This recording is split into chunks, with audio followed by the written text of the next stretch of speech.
Hello, and welcome to I'm a Fan of That, a podcast about all things fandom told through objects, stories, and studies, with a bit of silliness along the way.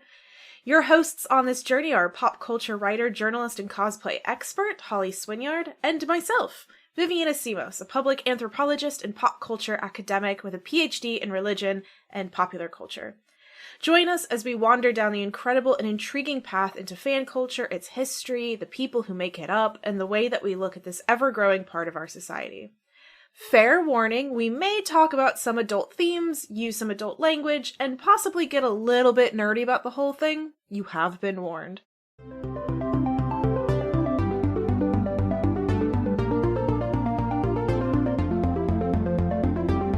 Hello and welcome to I'm a Fan of That. I'm Vivian Asimos. And I'm Holly Swinyard. And here we love to talk about all the wonderfully complicated worlds of fandom through the objects that we love. So, Holly, I unfortunately don't actually have a physical representation of this. Okay, so I'm using my imagination. I'm like the listeners. I have to use my imagination. It is something that I really, really love and I want to have. And I feel bad about wanting to have it. But imagine a water bottle that is clear. Yeah. And then written on the side in like a gaudy neon font that's kind of difficult to read. It would say my name. Okay. Why do you want this? Because this is what the water bottles look like on Love Island. Okay. So I'm assuming we're talking about Love Island today then. We're talking about Love Island, and particularly the ideas of celebrity and stuff like that, because I think that that's kind of representative of the water bottle. But I think that people who haven't seen Love Island don't quite understand this water bottle. I mean, I haven't seen Love Island, so I'm kind of thinking... Yes, I guess... Yeah, a good place to start might be, what is your experience with Love Island?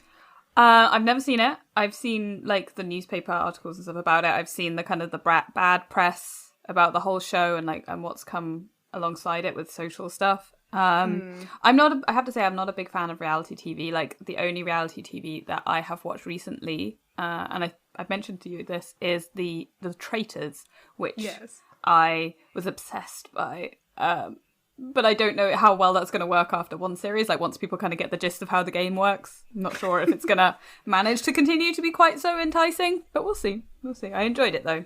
The US version, I can't get behind now. It's too pretty and fake. You know, it's very American, you know? Yes.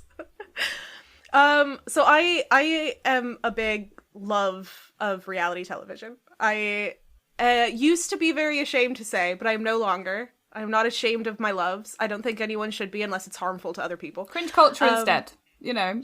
Yeah, it's fun. It's a bunch of fun. And I found Love Island, I think around series 3 or 4. It wasn't in America when I lived in America. It has since moved to America, but that was post me also moving, swapping. But I found it because for a little bit of time, seasons 1 and 2 of Love Island were on Netflix at one point in time. They are no longer. And I found it and I started watching it and I was like, this is the most amazing television I've ever seen in my life. And my husband came home from work and I went, oh my God, I found this reality show. And he went, oh yeah, that's Love Island. I know all about it. And I went, why have you not told me? So I think series 4 was the first one I watched live, and I have been watching them live every time, ever since. I'm also a bit of a reality TV show nerd. We can talk about recap shows as like a whole nother thing. What are recap shows? So I listen to podcasts that recap the whole episode. Yeah. And they kind of go, oh, and then this person did this thing and said that thing, and then in this next scene, this like they recap as if you haven't seen it. So they've got a bit of a like, and do they have any kind of analysis of it? Is it literally just okay, cool? They have their own thoughts on it the whole time. Because I know that the BBC have like what's called like Inside Ghosts or whatever. So it's like a behind the scenes podcast for a show that's happened, but they normally tend to be dramas or sitcoms or whatever.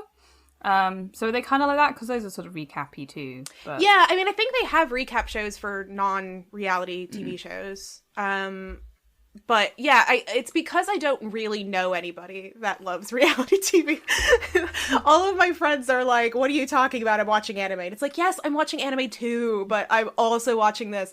And so I started listening to podcasts as a way of hearing other people's opinions and being able to pseudo talk to people, even though I'm not really. So basically what it means is that every single day, I am basically partaking in about 2 hours of Love Island content every day. Wow. Wow. Which is too much. I thought I was bad for watching like an hour of Star Wars this morning, and I only do that on Wednesdays. Oh, it's bad. But basically, for people who don't know, Love Island is a reality TV show. It's massive here in the UK. I think it's really hard to not know at least the gist of the show in the UK. But I think in other countries, rock, I think, to not know something about Love Island. Yeah, but in other countries, it might not be as known. So it's a competitive reality TV dating show where they get a bunch of really hot people. They stick them in a villa, and you're supposed to immediately couple up with somebody. Obviously, this is all cis hetero people. Yeah. So it's always opposite sex. You couple up with the opposite sex, and you share a bed with them, and you live in the villa with them, with everybody else, like, every day for about 2 to 3 months. I find the concept of, like the bed and everything a bit weird. Because I'm like, I kind of understand maybe having a room, but, like... Oh, it makes it scandalous. Okay. Nothing, I mean, after the first, 2 or 3 seasons, nothing really happens that's that scandalous with the bed. But, I don't know, it's a lot of people that were on the show talk about how, because it's at night and they tend to not have their mics on, that's when you get really actual serious conversations with the person that you're coupled up with. So I guess in that sense, it's a sense of ability to get closer to somebody. I think also, maybe I'm just a bit like, I need my space so much, so I'm like, I'm clearly not the person who's going to go on this program. This would be awful. A show for other people. No, it's like, that looks like a horrible thing to do as far as I'm concerned. Like every element of it, but I can absolutely see why it would be addicting to watch because you don't want to be amazingly fun, and because basically it's filmed every single day, and you get an hour of what happened essentially the previous day when you're watching it. So you're somewhat watching it in live time. And the whole, crux of the show is that you can vote. So you vote on things that then happen in the villa, which other reality TV shows are often, they all were recorded, 6 months ago. So you can't really do anything about it. Yeah. But in this one, you can actually vote on who gets knocked out or who goes on a date with somebody and things like that. So I suppose because Bake Off, you don't, or whatever, Pottery Throwdown, one of those sorts of style shows, the public do not get a decision about who stays and who goes. Whereas with this one, there's much more. It's interactive. You have a bit of a say, yeah. I have heard that there's a certain amount of flexibility when it comes to the voting, so that way producers can kind of decide certain things. But there are certain things that they're not allowed to change just based off of rules. You're not allowed to change the actual outcome. But typically what they do in order to say, if you all voted out one person and they don't want that person to go, what they'll do is they'll just say, here's the bottom 3. Yeah. And then something else happens to decide who goes home from the bottom 3. And that's their kind of way around it. Yeah. Makes sense. I mean, it makes, particularly if there's, somebody who everyone votes out, it kind of shows to the producers that person is the villain and people don't like them or whatever. Yes. And that's kind of fun to keep that person in, right? And they can have a good time with it. As a, it's still a storytelling medium, even if it's real people.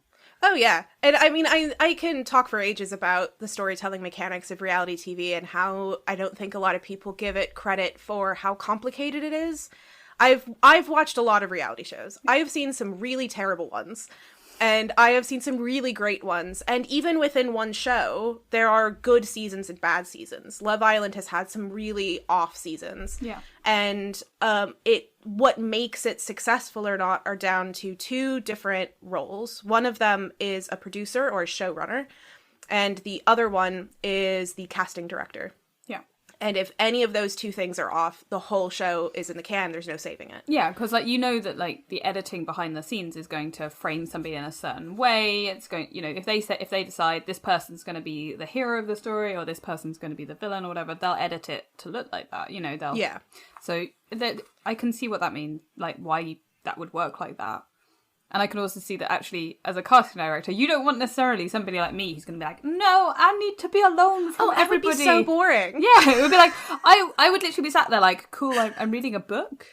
You want me to do what now? Nah, I'm okay, thanks. I'll be over here. Also, so the whole thing is that normally it takes place in summer. So they're off in Spain and wearing bikinis. But this is winter season. Right now. Yeah. So they're in South Africa where it's hot because you have to wear a bikini.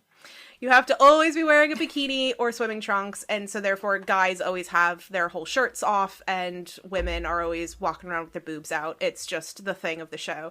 I would be wearing a giant oversized shirt and being like, I will be under this umbrella and do not talk to me. So, you got to pick your... I mean, you say it's all cis het people. I think Love Island could go a long way to have like, they threw a trans guy in there or a trans woman in. That would shake things up, wouldn't it? It would be fascinating. I think the fear, and I get this, is that the way that some people might react to a trans woman or a trans man. Yeah, no, obviously you don't want to put somebody in just to be a shocking thing. That's not what I mean at all. It's more just there are other people in the world, and it would be kind of cool to see them in the show. It would definitely put those people in a very tricky situation, particularly mental health wise. So I get why they don't. But I do think it would be super fun to have an all bi season. So everyone can couple up with anybody. And it just is absolute mayhem. Yeah. Because I know that Love Island and other reality TV shows have been criticized for, it's early to mid 20-somethings. They all look a very specific way. And like you said, that's part of the show, right? It's kind of... It's a bit, it's a bit kind of sexy to watch. Everybody's beautiful. Everybody's a bit kind of, that's what they want to be there for. So, I get it. I do get it. But it would also be nice to see other people. Well, yes. The reality element of it. I have to say, that's what I really liked about the Traitors UK and why I really struggled with the US one is because the UK one was like, these are all very different people. Like, there was such a wide range of people and body shapes and sizes and all that kind of stuff. And the US one kind of fell into the... everybody is young and beautiful trap, Yeah. Which kind of makes it a lot less interesting because it's not different people to watch, is it? It's a big difference between US and UK more generally. I find that a lot of the UK celebrities would never make it to being celebrities in America, even just like actresses, where it's like there would be no way that you would be famous in America because you're not of a particular standard of, because they're not even not beautiful, it's just a different way of being pretty that isn't considered idealized or whatever. Well, it's interesting, isn't it? Because even I feel like I fall into the traps of being like, oh, that person is this, and even people who are like being considerate, like I say that it would be cool to see trans people on this program, but without even considering that, oh, maybe because of the nature of the program that would put them in danger. It's well, not danger, but in difficulties. But yeah, it's a very interesting concept.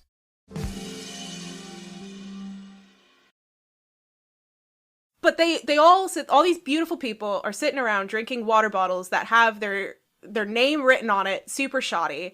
And very early Love Island, you could buy the water bottle. So you could buy your water bottle and personalize it so it has your own name on it, to make it feel like you're also in the villa or whatever. You're part of the group. Know. Yeah. One like that. Yeah. Now there's a whole other side of it. And there's like they all show up with the same kind of suitcase, which there was a couple of series where it's like they didn't have suitcases. They gave them clothes to wear. This is all just for show. But there were definitely, I think now they do pack up, but they get given a suitcase, which again is very that sleek steel with their name on it in a weird font. And can you buy the suitcases? Like, yes, so now you could buy the suitcase, you could buy a water bottle, you can buy a different kind of water bottle, you could buy t-shirts. It's like, it's all over the place. But before it was just the water bottles. And they also had a thing where all of the people would be wearing clothes from certain brands. So in the UK, it tended to be Pretty Little Thing. So if you could then go on your phone, because there's an app that you use in order to vote. And on that app, they would have all of the outfits from that episode that you just watched, and you could buy those outfits. Oh, wow. So this is quite interesting because I was listening to a podcast because I am trash. I was listening to a podcast about the whole Wagatha Christie thing with Colleen Rooney and Rebecca Vardy. That's so much fun. It was amazing. It was amazing. Like, that's better than reality TV. It's real, right? But it was, what they were saying was that, like, people were buying the outfits that they were wearing to court, particularly Colleen, because she was dressing almost entirely from, like, Zara, I think. So people were going and finding the things that she was wearing in Zara, or, like, searching for them online and stuff and buying them because they wanted to dress like how she dressed. And I was like, that's crazy. Like, it's her court outfit, but people want to dress like Colleen Rooney. And I guess it's the same kind of thing, right? That you want to look like you want to be part of it, you want to be seen to be cool with, alongside it. I don't know if is it a status thing or is it being part of the community? I think it's a little bit of status. It's also a little bit of just the culture. So, we talk about pop culture and we have been and will continue to talk about, like, different media things, like TV shows and books and stuff that you partake in. But fashion is part of pop culture. And I think people partake and consume fashion in a very similar way. And you tend to learn about what is new by looking at what other people are wearing. So you're looking at someone going into a courthouse and you go, oh, I like that outfit. Yeah. I'll go buy that outfit. Or your TikTok influencer, your favorite, the person you follow, and they do get ready with me today outfits or whatever. And you're like, oh, cool. I like that. Maybe I'll try that, And yeah, that's very interesting. I think watching that sort of trend happen is, I don't know how to describe it. It's a very different thing to, like, what you kind of include in sort of fan culture, because I think a lot of the time you wouldn't necessarily think of dressing up, finding the clothes that, are the in clothes and part of fan culture. But if it's connected to something like Love Island, then it kind of becomes that, right? It's sort of, are you cosplaying as the person? Because you're buying the same clothes as them? Because you want to wear them too? Like, I guess that would depend on your definition of cosplay. Yeah, exactly. Which we will not get into today. Not today. But I think that one of the aspects of this, and you were kind of touching on it, and I think that it when they started to first advertise the water bottles, it was tied to this idea as well, of a lot of people now are going on Love Island because it's an avenue to become well-known and essentially a celebrity. Yeah. It is a massive TV show. It's watched by probably the vast majority of the UK and hated by the rest of it. And people have launched huge careers making millions of pounds just because they were on Love Island. And I think there has become this idea, and I'm saying an idea here, of the rise of a new kind of celebrity. One that is kind of encompassing reality TV stars as well as social media influencers, the YouTubers, things like that, as a new type of celebrity. But I think it's interesting because I don't know whether or not it's new. Yeah. I mean, you could go right back to sort of your Nell Gwynns and, very early on, stuff like that you're becoming a celebrity because she's an actress, but she's the king's mistress. She's salacious, and she's a commoner, and she's got all this sort of stuff. I think you have people like that all the way through history. The opera singer whose name I've forgotten, the one who's in The Greatest Showman. She's a real person, and I've completely forgotten her name. And she launched an entire career off basically her own merchandise. She was a good opera singer, and then she merchandised herself and got deals and stuff on things like soap or, curtains. It was crazy stuff that just had her face on. Yeah. And again, it's like, is it new or is it just that, people are doing it in a different way now? There's a new platform on which to get famous on where you don't necessarily have to have this feels mean talent. Well, because I'm a big defender of Kim Kardashian, and this is primarily because I think that she is worthy of a lot of dislike and criticism, but it tends to not be what she gets the criticism about. And most people criticize her for, and I quote, being famous for nothing, or being famous for being famous. She's not famous for doing nothing. She's created a an empire, you know? Yeah. And I think that's kind of at the heart of a lot of what I'm thinking about with it, is that there have been a lot of people on Love Island. A lot of people on Love Island. But I think maybe about 2 or 3 of them are still around. Yeah. That I still see in places, that I still hear about. You know, I still hear about Molly May, and I think that was like series 4, and we're on 9 now or something. 4 or 5, someone's gonna correct me, but that's still it's been a couple of years, and she hasn't been on TV in a while, and yet we still know her. Yeah. And that's not because she rested on laurels of being on reality TV. And again, she's worthy of criticism, but for different things. Because like sometimes you see people going on things like, I'm a celebrity, get me out of here, after having been on Love Island. And there is the comment of like, is that person really a celebrity if they went on Love Island and then came straight on this? But it is part of building the brand, right? Yeah. If you want to be the next Kim Kardashian or whatever, whatever, that kind of reality star, the only way you can do that is by continuing to build your public persona. And one way of doing that is to do other reality shows or other TV shows like Loose Women or things like that. You know, there's a lot of those sort of shows that I've seen Love Island people going on. So it's definitely, there's definitely ways to do it. And it's not, I don't think it's having a lack of talent. I think it's having a huge amount of talent in other areas that people wouldn't necessarily consider ones for getting famous with, because it's not, you're not a pop star, you're not an actor or whatever. You could essentially now be famous for being very good at marketing. Yeah, why not, you know?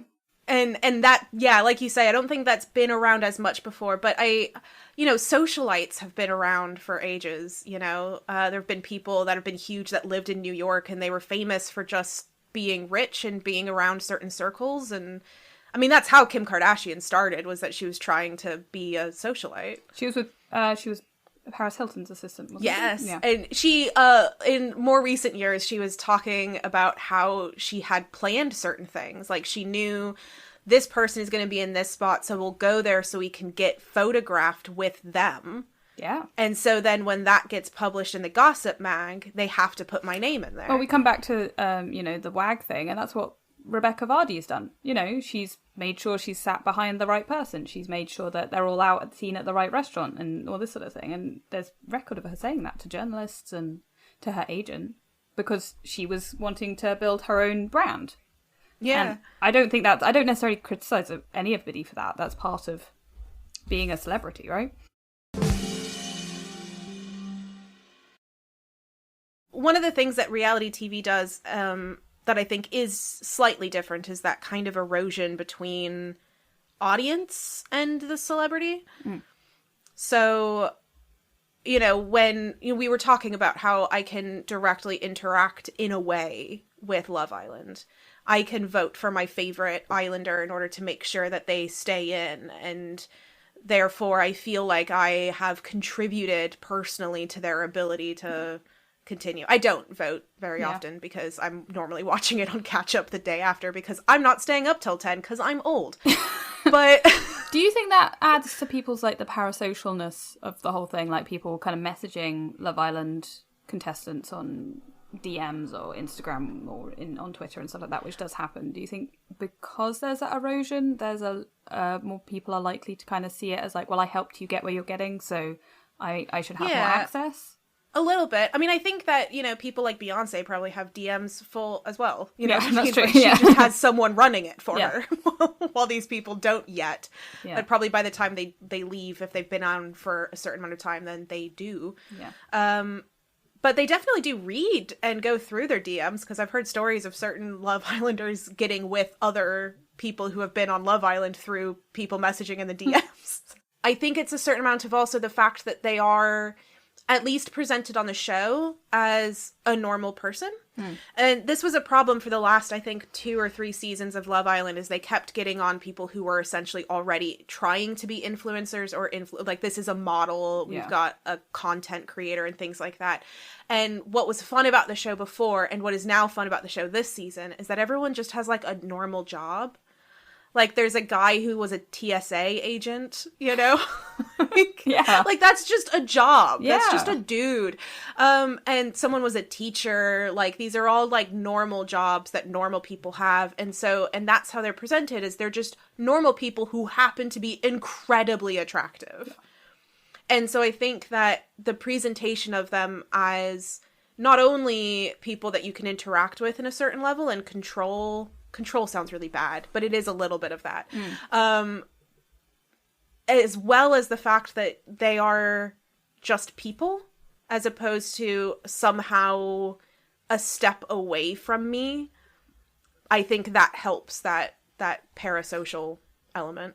Do you think it's kind of led to the thing of like Twitch streamers and stuff who have it that you can donate a certain amount of money and that will allow for an action to happen in the real world? So is it sleep streamers or things like that, where you can have it that you donate a certain amount of money and like an alarm will go off in their bedroom and things like that, and that's like it's sort of a version of reality TV but it's entirely online. Yeah, and those people become celebrities as well. Like, people, they get thousands and thousands of followers because you want to wake them up, right? You know, people like agency. People like having an ability to somehow take their love and do something that they want with it. And this can reveal itself in a lot of different ways. I think that's part of what's happening with cosplay. I think that's part of what happens with fan fiction. These are all elements in which somebody goes, I really love this thing. I want to make it my own in some way. So I'm going to do this thing. And what reality shows like Love Island have done, and they're not the only one who does this kind of thing, but I think they're the most well known at the moment, is the ability for somebody to do that from the beginning. We're not going to wait for you to enjoy it enough to then write a fan fiction about it, or enjoy it enough to then do a cosplay about it. We'll give you that ability right from the beginning. Yeah. It is that very much like you have a direct line, be it real or not, you know, because like you said, the producers will decide certain things to these people, and you get to decide what the story is. It's sort of like a pick your own adventure, but with real people. Yeah, but it's also real people, like, because unfortunately, I'm not the only one that gets any kind of say. You're kind of doing it with another, like, 1 million to 2 million people in the UK, and it makes it really difficult sometimes, because you're like, the one time that, like, we actively voted, I used to watch it with my partner every evening, and then he started being like, this is too much Love Island, I cannot do this.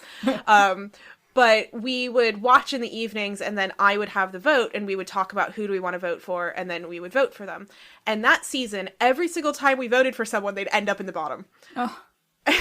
And we were getting so frustrated. And then we tried to meta it, and we're like, well, we want to vote for these people, but we know that if we vote for them, we'll end up in the bottom. So we'll vote for these other people so they end up in the bottom, because whoever we vote for ends up in the bottom. Did it work?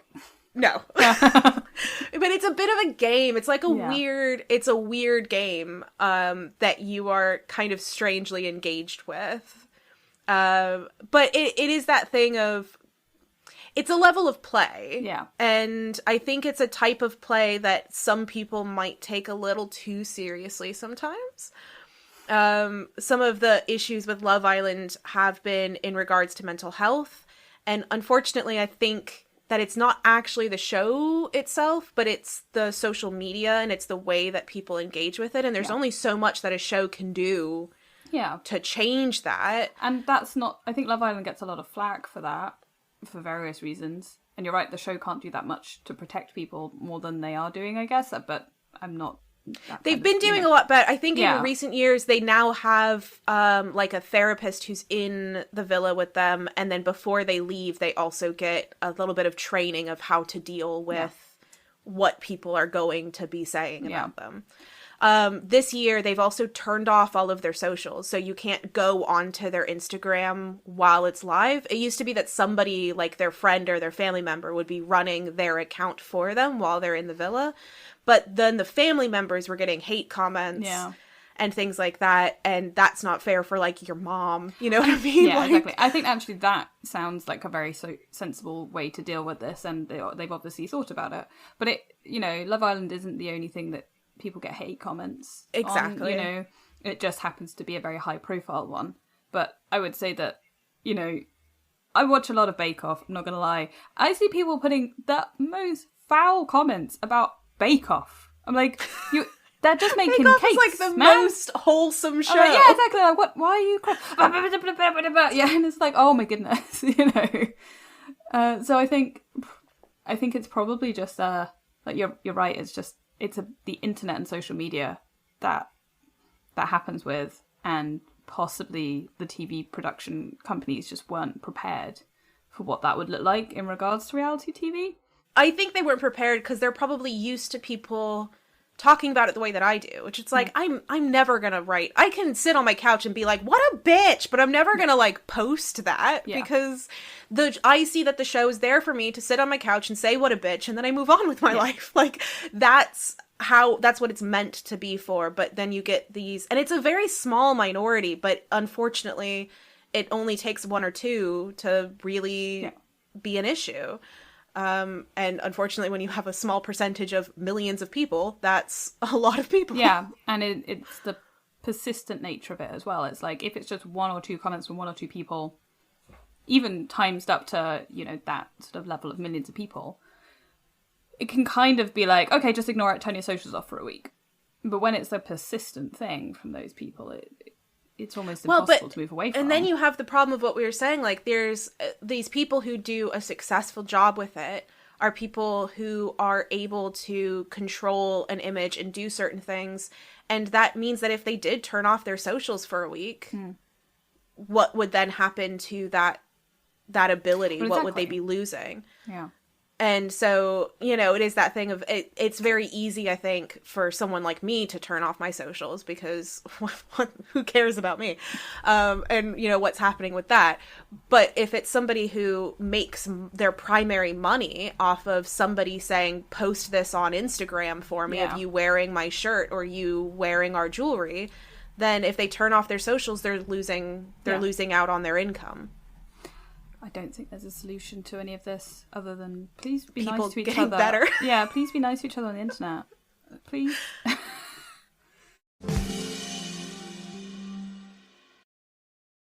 I am finding this fascinating because, like I said, I'm not. I feel like I know more about reality TV than I think I do, just by osmosis of existing in the world. And like I said, the reality TV I watch is things like Bake Off and whatnot, and I don't tend to watch it necessarily live.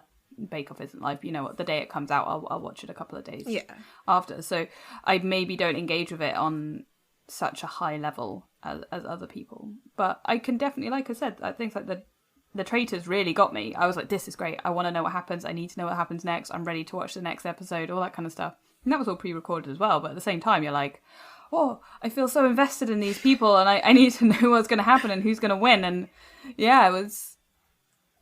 Yeah, I never really had it with a reality TV show that I cared that much. Oh, I love it. So, I wouldn't say that Love Island is one of my favorites. However, I don't think it's the best competitive dating show that exists. I think the best reality competitive dating show has been Singles Inferno. It came out on Netflix like a year or two ago. No, I think only about a year ago because I think I was still in this house. And it's a Korean dating show. And it's that they put everybody on a deserted island.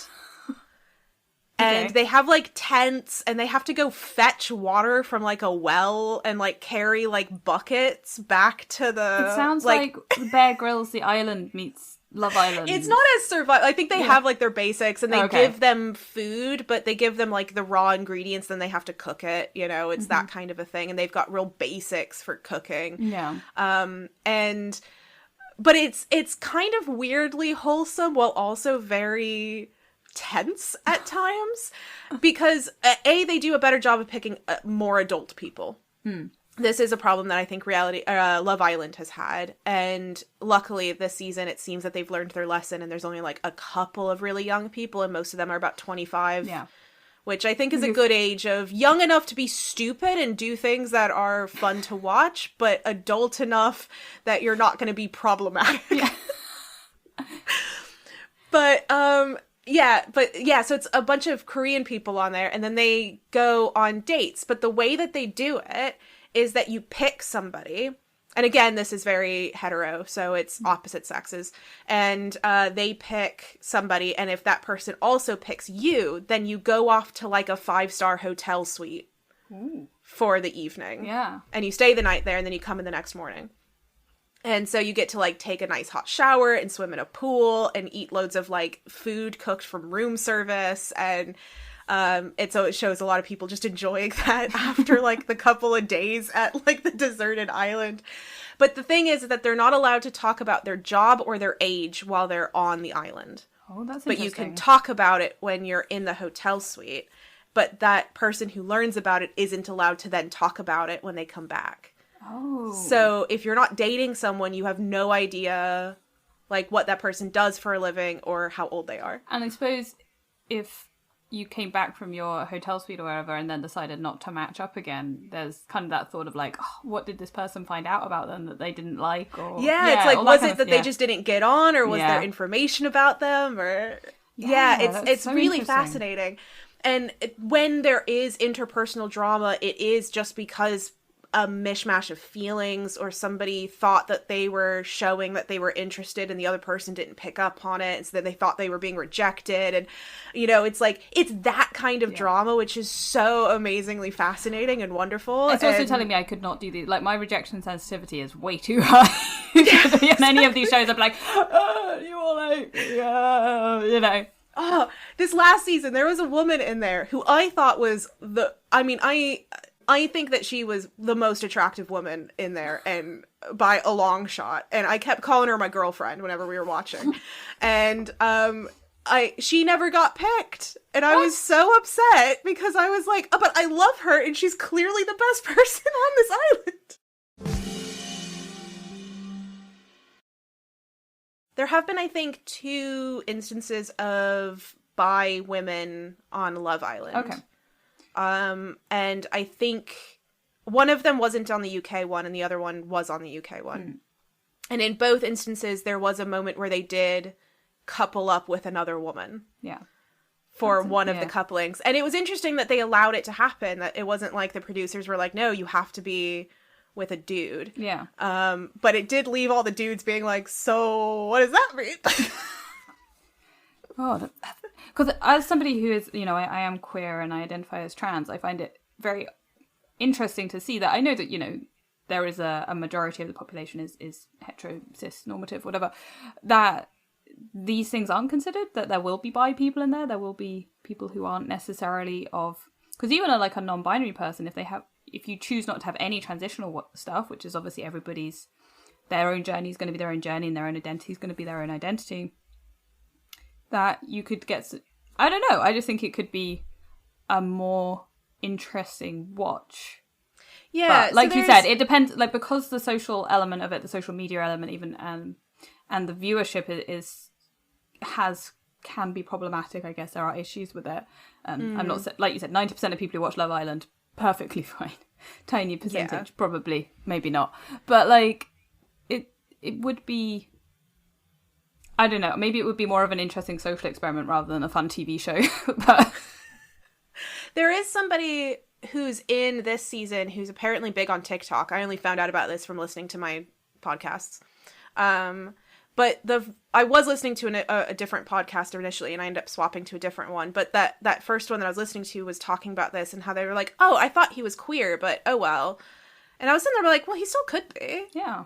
Like, if he's bi and he's just on the show being like, yeah, sure, I'll meet hot women and hot men, but I'll be dating hot women, then what's the problem with that? And if the show has had a precedent of, bi people coupling up in a different way, then even if it's only 1 or 2 times, there's no reason why a queer man couldn't do that. I think it's just that thing of, it's the assumption that anyone on that show is going to be cis hetero. And I think it's also a weird, it's that thing of like, I think it's far less safe, unfortunately, for him to be saying, oh, come in and be like, oh yeah, I'm bi, in a way that a woman unfortunately can, and that gets almost hypersexualized in a problematic way, but wouldn't get beat up by the other men in the villa in a way that potentially a bi man could. I'm not saying that they would this year. I don't know enough about these men, but I can imagine that could be a safety issue. That you wouldn't want to share that. And they don't have to. They're there. They also find women attractive. Yeah. So why not? Okay, well, this is it. This is why I'm like, I think it would be cool to see it, but I'm also aware of why it's not. I'm aware of, like, the social thing, you know. It's just, maybe I just want to see people like me on telly more. I think Love Island, it would be really fun for them to do just one season of, like, this is our bi season, and make it... And, like, I think winter season tends to not get as many views as summer season. And if they did winter season as, like, here's our years to kind of mess about and have fun and do weird things, then you could do things like that, and it's not going to get as many views, and you can mess up, and then if it works well, then you do it again. But I think it would be fun to do an all bi cast and just see how chaotic that energy is going to be. But it would also be really cool to... I mean, no one would be able to sit in chairs, ever. Sorry, it's my favourite stereotype of queer people. Can't sit in chairs for some reason. I say with my foot up on my chair like a little gremlin. But yeah, I think also something like Love Island doing that goes a hell of a long way to normalising things. You know, exactly. This is it. It's why I think I would love to see people like me, people who come under the, you know, queer umbrella term, whatever, LGBT community, in dating shows like this, in reality shows like this, where it's not like, oh, you're a weirdo, where it's like, no, I'm just here and I'm me and I'm normalizing it, you know? And in a bi season, they might be able to introduce some trans people, because at least the people who would still be watching it and not boycotting it because they're assholes, the people watching it and the people on the island are more likely to be accepting, which I think might be nice. We'll see. It would be cool, you know, maybe in 10 years' time things will be different. But it's a bit sad that in, like, 2023 we're still worried that a guy coming out as bisexual on a show like this might be in danger. It's unfortunate, but I also do get it, and I don't want to... If I don't know anything about this guy, he might be straight. I don't know. He's a bit flamboyant, and straight men can be flamboyant. But if he is bi, then I don't hold it against him that he's not sharing that information. That's for him to share with who he feels comfortable with sharing, and I think that's fine. That's all I kind of wanted to... Yeah. This has gone into a different direction than we intended, but it's very interesting. Love Island has a really interesting way of kind of creating personas. And I think it's kind of similar to other reality TVs. Not quite as much The Bachelor, because I do also watch The Bachelor. But I think it's more akin to some of the ways that you do, like Real Housewives and stuff like that, because you're always around the same people. With The Bachelor is kind of like you get to know your one guy, you're the bachelor, and then all the women are just, there's too many at the beginning for you to really get to know them, and then as time goes on, you maybe know the people who are kind of left over, but only in very specific stereotypical identity forms of like, oh, that's the sweet girl, oh, that's the sassy girl, oh, that's the funny girl. Like, it's that kind of way of understanding them. Is that, like, mirrored in The Bachelorette, that you get to know her much more than you get to know the guys? Yeah. It's just because you're around the lead the most. Yeah. And typically now the leads are always from the previous seasons. So The Bachelorette is always somebody who didn't win The Bachelor. Okay. And vice versa. So they've been doing that for the last couple of years. So you tend to like, oh, now I get to know this person a bit more, or I get to find out a little bit more about this thing. That's interesting, because that kind of falls into the kind of thing you get with TV shows, like narrative TV shows, where you have a spin-off series where a popular character, somebody who everybody loves, gets their own show afterwards or whatever, or their own book. I quite like that. It's like it The is a bit of Bachelor's like own spin-off. And it's a bit of a strange, like, fan fiction-y type thing. I listen to the podcast that I listen to for The Bachelor, because I've got one for every show. Of course you do. The podcast that I listen to for The Bachelor is super fun, and they run it like it's a sports show. So Amazing. They talk about, and it's a group of all, I believe, hetero men. But it's all men, and they are talking about The Bachelor as if it was a sports show. So they talk about, like, oh, this guy was coached wrong, and here's how you gotta, like... That's amazing. One of the That's things is fun. that they always say, like, which play are they doing? Are they playing for the win? Are they playing for the new, like, to be the Bachelor? Or are they playing for, there's another spin-off season of Bachelor in Paradise, which is a lot more Love Island-ish. Yeah. And they're like, are they playing for that? And so that's how they kind of classify things. Yeah. So it's always fun watching it to be like, which is this person angling for being on The Bachelor to get, again, more celebritydom? Yeah. And I suppose they are, you know, like we were saying at the beginning, these are very much gateways for people to get that. But I think the general public don't necessarily want you to go in with, yeah, it can be obvious in your actions, but if you go in, you go, oh yeah, I'm a content creator.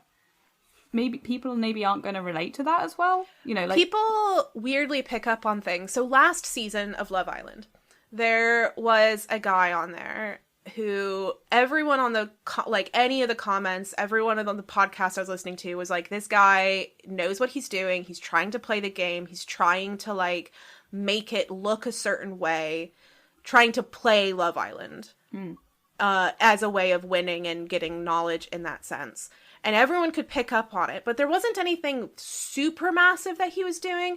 And then when his girl that he was with broke up with him right at the end, she mentioned specifically things he had said to her in the bed when they don't have the microphones on, of what looks good, how you should be playing in front of the cameras, all of these kinds of things. So the fact that we didn't see those bits, but we knew it. Like, there was just something about how he was acting that we were like, we were picking up on that energy. And she, even being in the show herself, was like, well, I'm going to make sure you don't win because of that? Or... Yeah, well, I mean, he was also a bit of an ass to her. Yeah. And basically, he was treating her very poorly, making comments about her body that were very uncool.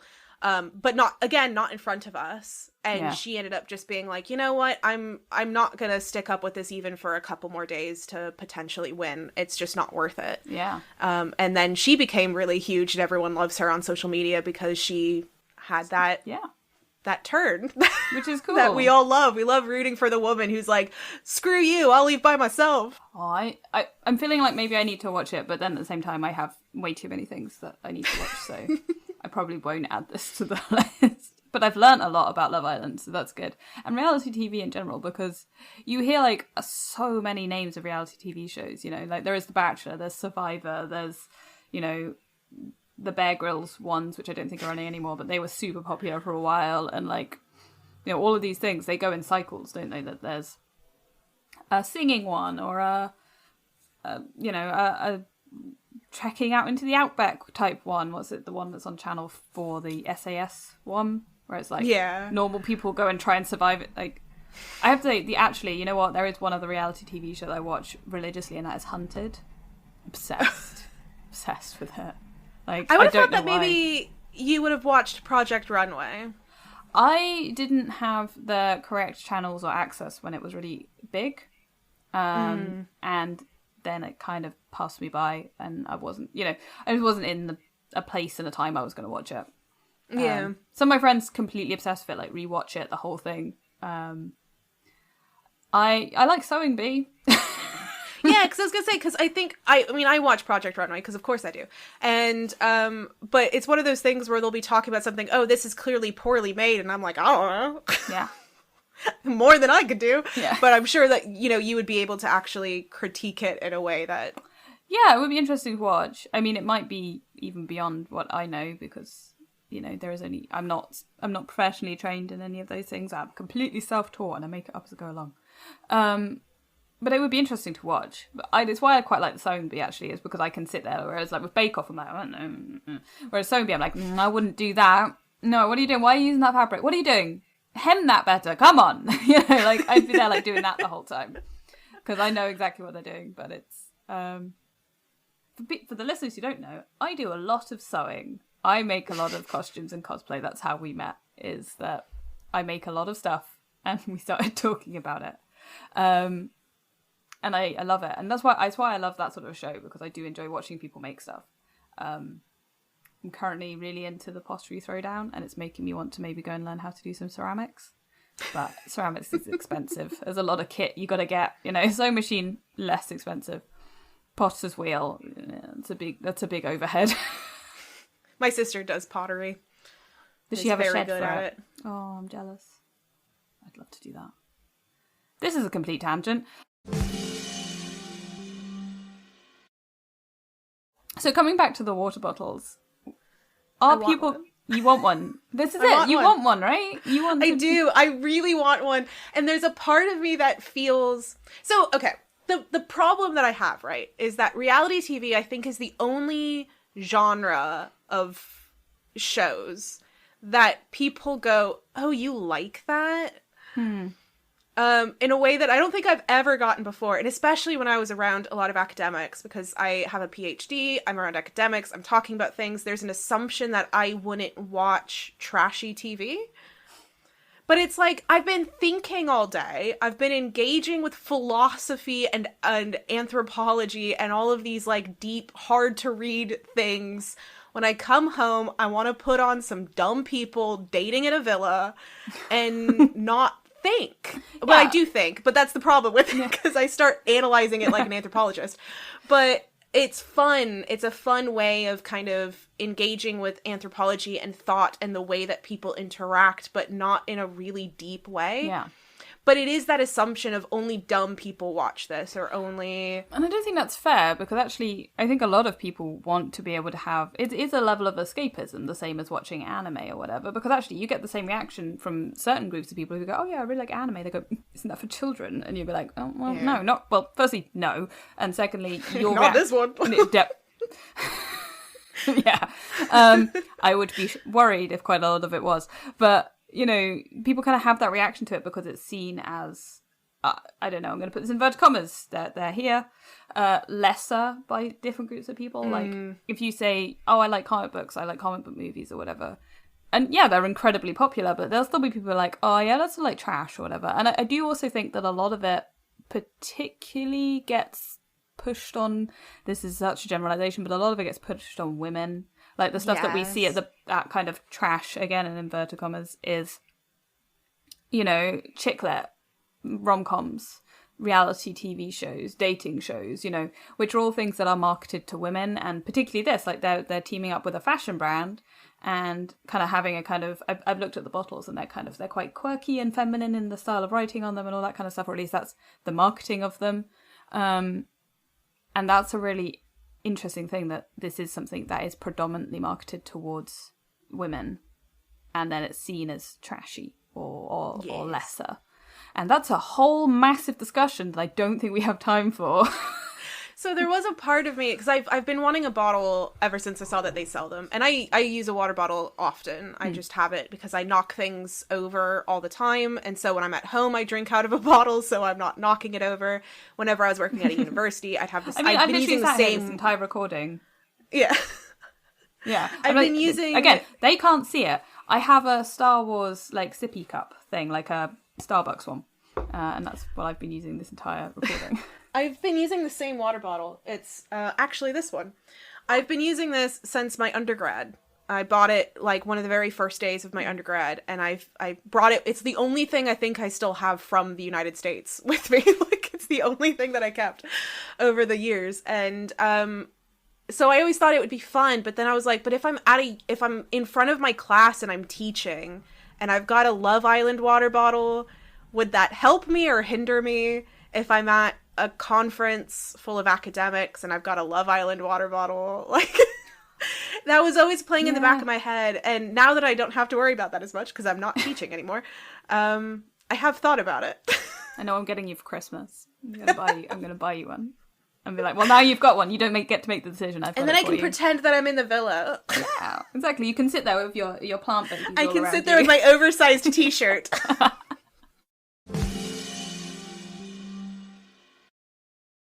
I didn't mention any academics, which I feel bad for, but I don't know very many academics who have studied reality TV. I'm surprised by that. I would have thought there would be a lot more, considering, you know... There has been one or two, but I haven't read them, and from what I understand, they're more like how they function from a more like how the media is set up, like how it's produced and things like that, which is interesting, but not as much fun. And if anyone... I'm going to be honest, I'm plugging somebody else's podcast because I think everyone should go and listen to It's ... Wagatha Christie, just for the whole story, it's genuinely incredible. Like, it's an amazing story. And having it all broken down by like experts, it was so interesting because you learn so much. I would definitely recommend it. It's on BBC Sounds now. But it does really show like how much gossip and things like that can really help to spin a story, and how you get connected to things through. I mean, I love me some gossip. I don't want to be a part of it. I want to hear about it. We've talked about that a lot as well. Yeah. Yeah. Like, no, we'll sit on the sidelines and watch it happen. You know, we're the sports commentators. Like, give me some popcorn and sit down and tell me all of the tea. We're terrible people. Terrible people. And hopefully people want to come back and listen to another episode of us talking about things like this and having a nice time. I'm sure. I hope so. There's going to be a lot more reality TV if I can help it. Yeah. It's okay. I get to play next week. I think we're going to go back to some very nerdy stuff. Not that this wasn't very nerdy in many ways, but I think we're going to go back to some I think it's all just about what you're nerdy about. Yeah, and I'm absolutely. nerdy about a lot of things. I can be nerdy about anime and video games and tabletop role-playing games, but I can also be nerdy about Love Island. Let's be fair. I want to do an episode about this very specific Shakespeare thing. I want to do it. Yeah. Because I'm super nerdy about Shakespeare. I love the whole sort of Tudor and Stuart era. So at some point I'm going to start just being like, let's talk about this. History nerd start time. Woo! We'll see you in 2 weeks. Yeah. 2 weeks. I don't know. Bye, I'm waving. Bye. Bye.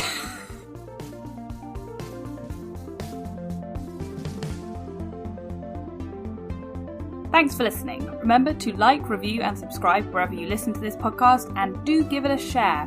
Tell your friends, family, and fellow fans and get the word out. You can follow us on social media, links in the show notes, as are some links to further reading. Who doesn't like a reading list? We are nerds after all.